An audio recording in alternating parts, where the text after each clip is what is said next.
March Madness is over now for the Bad Parents podcast. Wow, the amount of response at badparents@curiouscast.ca for the vote for the Bad Parents Athletic Association Ultimate Mom Bracket. 2 ladies were at the end. That was one June Cleaver and one Caroline Ingalls from Little House on a Prairie.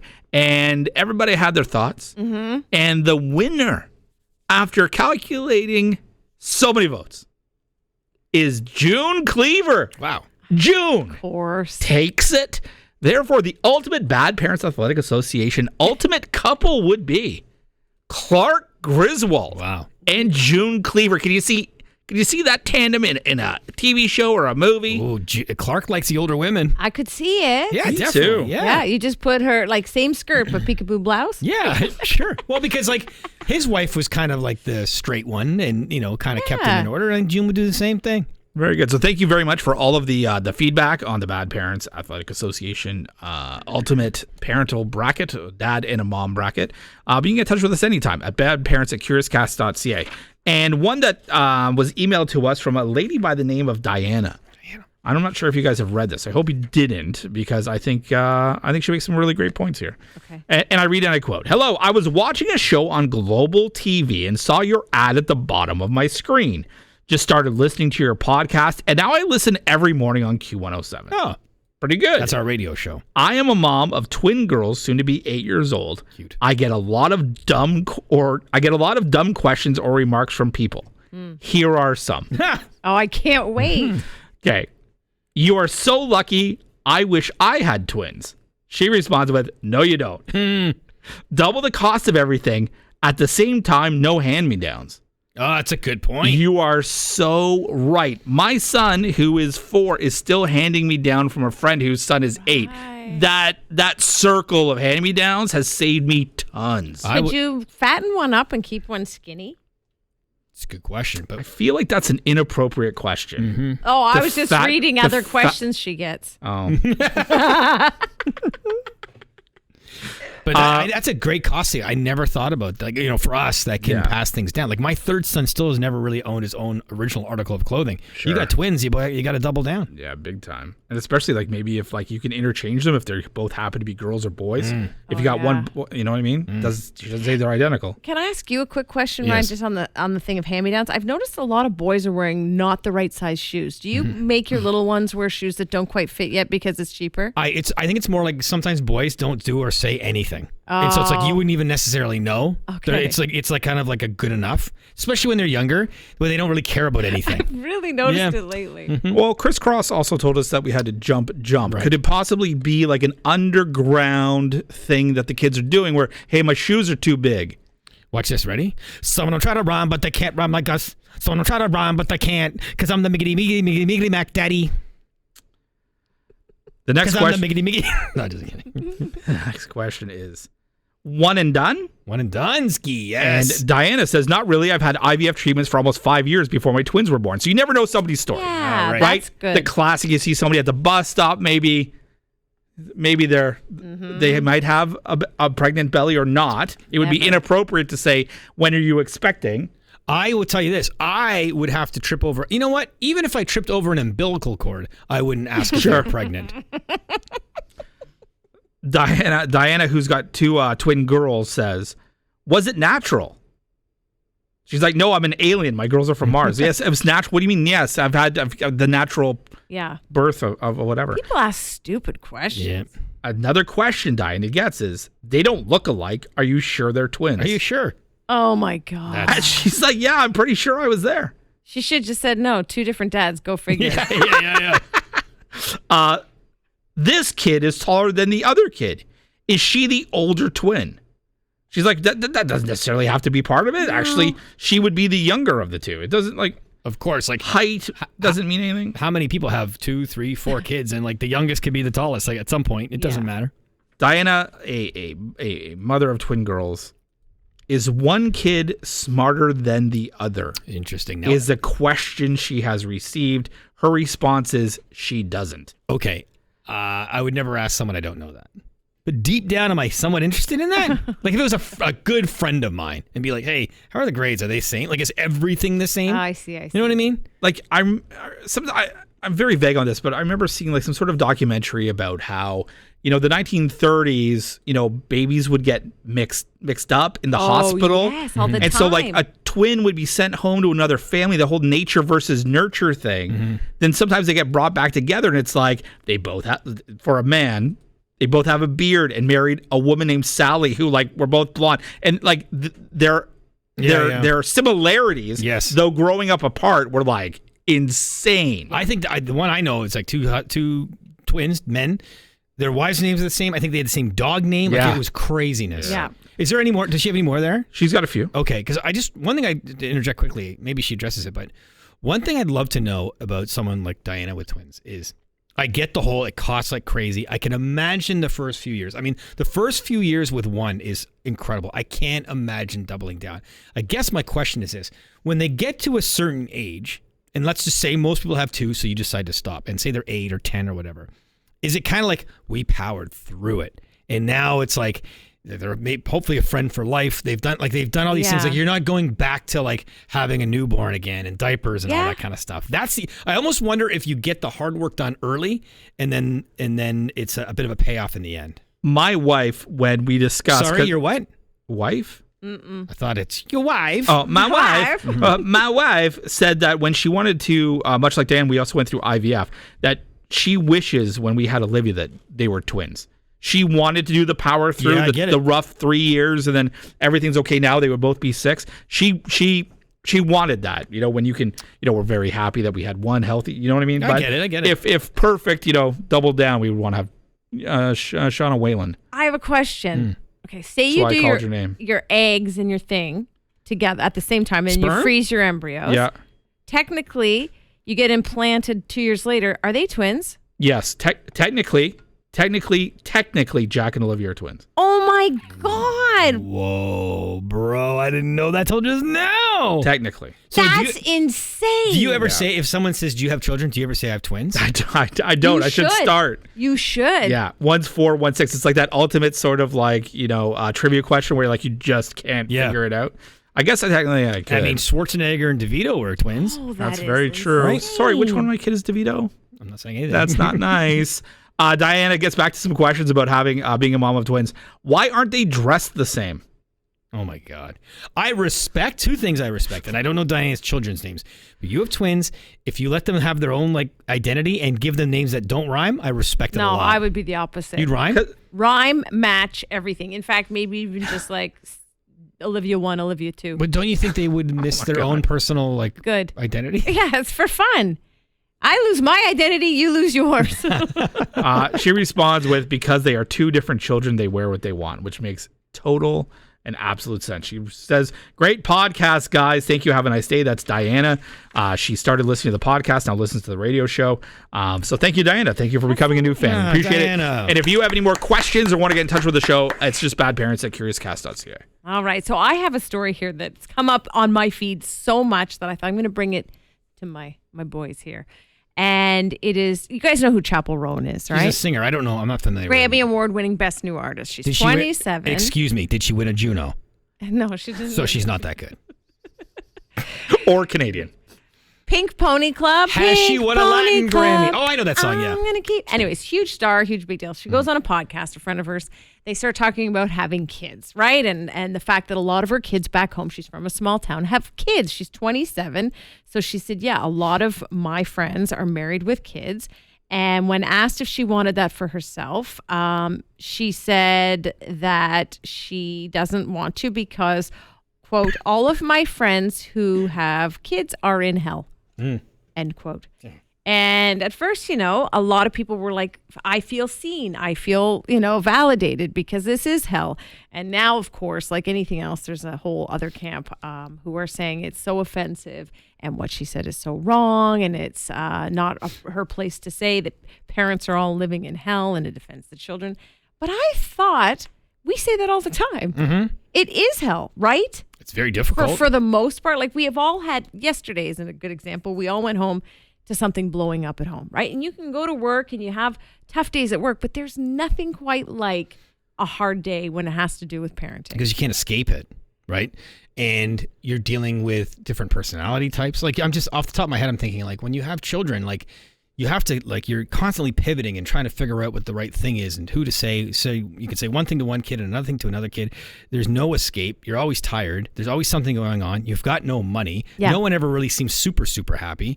So is she like, people say the word hell, like they throw it out there. I don't think people should take it too serious. I think what she's saying is, I'm seeing all my friends have kids and like their life went from what I know them as and being happy and fun and independent to now it's very, very difficult. And in the long term, obviously, if you have children, you want them. I get it, but to not say it's not hard. It certainly is. Would you also not say that obviously the good outweighs the bad, or why would you have them? Right? Like, why would the human race continue to exist? If you know what I mean? Once you figure out that it's bad, it's maybe there. maybe. And I'll be honest with you. Like yesterday, and it's weird that you bring this up. Yesterday, I was at the school bus stop waiting to pick up my kids. And I kind of went back to those Looney Tune characters where they go, like, one's like a sheepdog and they're like punching into work and they got the card and like the expressions on their face going into work and all this stuff. And I saw the bus come around the corner and I'm mentally, I'm like, okay, time to punch in. Yeah. Because it's like a second gear. I'm like, time to get your mind right. And if anything at work or personally is affecting me, like when they get off the bus, hey, how's it going, everybody? Everybody have a great day, and like have this sort of, you know, they don't want to come home to a grumpy dad at the thing. So you have to kind of like switch it off. And I said to myself, I'm ready for my second shift. Yeah. No, totally. And I think that's kind of what parenting is. Yeah, and that's the other part is you have to hide so much from them, and a lot of it is like how you feel and your emotions. Like I'll just like cigarettes. Yeah. Like I'll give you. I can't say what it is, but it's something personal in my life that my kids don't really know too much about because it's too adult and they don't need to worry about it. But my son overheard me talk about this subject, and he kind of questioned me a little bit. I said, "Daddy doesn't talk too much about that kind of stuff because I don't want him thinking or worrying about it." Yeah, right? In this case, it was my 14-year-old. Like there's. Maybe when they get older, you can have more adult conversation with them. So the problem is, like what you're saying, Johnny, it's like you've got a million things going on in your brain, but you kind of have to fake it or hide a lot of it just for the betterment of everyone else. Huge. Yeah, you're not wrong there. And a lot of people are going through a lot of things at the moment, whether it be like financially or, you know, we're all watching the news. It all affects us in a certain way. And then, you know, for example, it's like maybe parenting comes with a lot of overthinking. And so before daylight saving time, when it was like get dark at like 5 o'clock or start to get dark and it would be cloudy or whatnot, I would make sure that all the lights in the house were on when my kids came home. So they didn't come to a dark, gloomy house. Mm-hmm. Like I made a mental note that like they need to come home to this sort of thing. And so like I think there's a lot of, and I don't want to make this sound like, you know, whatever, but I think there's a lot of self-sacrifice with parents. Oh, 100%. we self-sacrifice a lot of our own being once that happens. And because I'm somebody who had children later in life, I wish that I took more advantage of the non-children years. Mm-hmm. Like, how old were you when you had your first kid? Like 31. 31. Okay, so I was 43. Right. That's a big time deal. So I had all that time just between Ryan and I wasted it. I really wasted it. So I've known Johnny since we were grade 10, and I knew when you announced that Sarah was pregnant, like I couldn't be happier, obviously, for a friend. But one thing I sincerely thought was, like, and I don't even feel like maybe I was closer to 33, but I was in my early 30s, and I don't feel like I was old or young. Probably average. That's probably the Canadian average, right? So I had some, like, you know, my 20s to enjoy, and then, you know, you get married, and then you have that kind of honeymoon period, right, where you have a house, and you can stay up late, you can crash at someone's house, you can just book a quick vacation, all that kind of stuff. But I didn't have it a lot. And I thought to myself, and then all of a sudden you have kids, so I didn't realize how much I missed of that part of my life. But because John had another, like, 12, 13 years more than I did of that life, I thought, he's going to get rocked. Oh, yeah. Right. And I don't even mean that in an insulting way, just simply because of your age. Right. And you're also now 12 or 13 years older having your firstborn.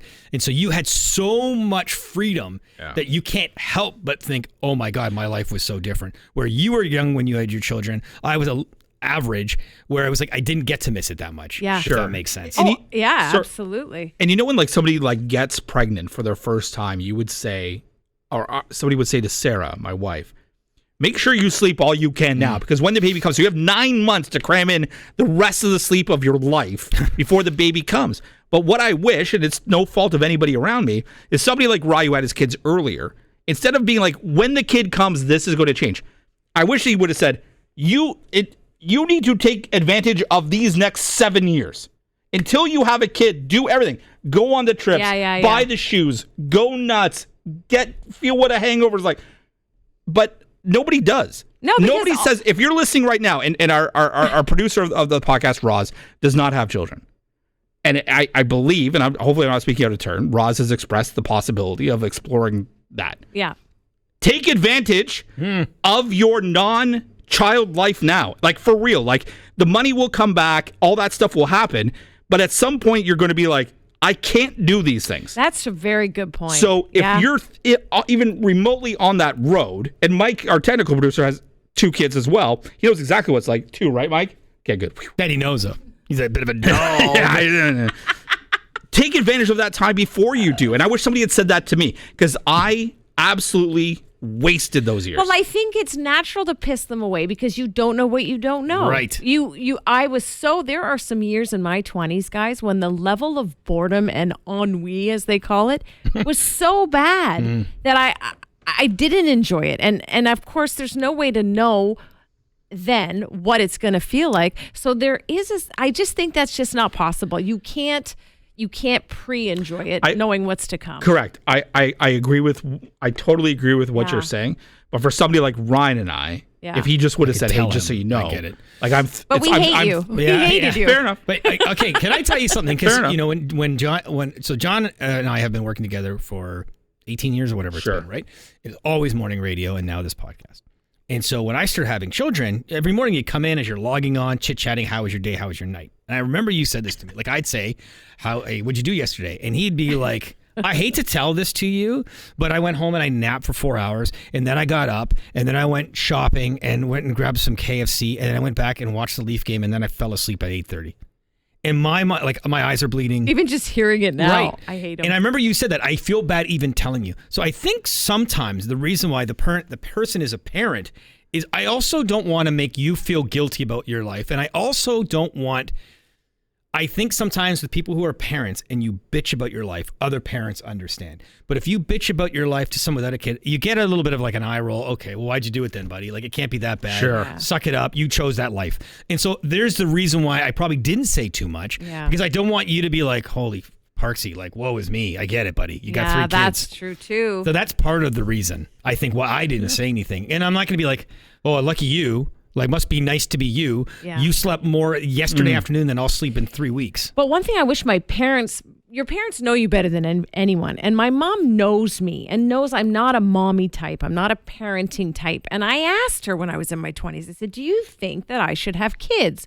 And I still to this day, not that I'm mad at her, but she did say to me, it's not for everyone, which I think she's also very sweet and kind. It was probably her way of saying, really think about it. Right. Because I think sometimes I wish that generation didn't make it look and sound like it was all that it was cracked up to be, because I'm being more honest with my boys. Like, I'm saying to them, hey, you don't have to do this. Go travel. Go, like, because I feel like that generation sold us a bit of a lie. And however, I also think they didn't stress the way we do. They didn't lose themselves in parenting. They told us to shut up and go to our room and didn't have 6 hours of therapy because they said, shut up and go to your room. So it's a bit of a balance, but I think our generation should be more honest with the next to say it's not mandatory. Do you think that either of you had children at the right time? They say there's never a right time.